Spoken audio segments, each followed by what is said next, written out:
నేను P శశిర cent Aloshious పాఠశాల ఆర్కిమిడి నందు 9వ తరగతి చదువుతున్నాను.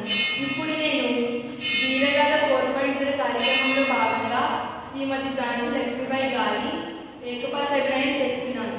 తల్లి పుణ్యధరిత్రి, భారత జనయిత్రి, ఈ కన్నబిడ్డల దౌర్భాగ్య దౌర్జన్యాలను గాంచి విన్నపుట్టివా, ఈ ఆంగ్లేయుల నిరంకుశాధినేతల దుష్టత్వ భావమును చూచుచూ ఊరపుట్టివా, సర్వసంగ ప్రత్యేగి అయిన దేశభక్తులను దేశద్రోహులుగా చిత్రీకరించి చిత్రహింసలను చేయుచుంటా చిత్రములని బొమ్మవల్ల కిమ్మనపరుచుకుంటివా, రాజకాంక్షతో రాజకీయ దురుక్తులతో స్వార్థ చింతనలతో అన్యపుణ్యం ఎక్కని స్వతంత్ర రాజ సంస్థానములను కబలించుచుండగా కన్నెత్తి గాంచువా, సమస్త కర్మ ధర్మ ప్రతిష్టతవే పవిత్ర చరిత్రవే తుకారాంపు నందని దాసరథి భక్తి కవే సంతాన మాతృకవే వెయ్యేళ్ళ గీత సందేశం అందజేసిన కృష్ణ భగవానుడే స్పష్టమందించిన దేవతాముఖి భరతామణి, నీ ప్రభావం చే నన్ను కర్తవ్య పారాయణ నానుగా గావించు.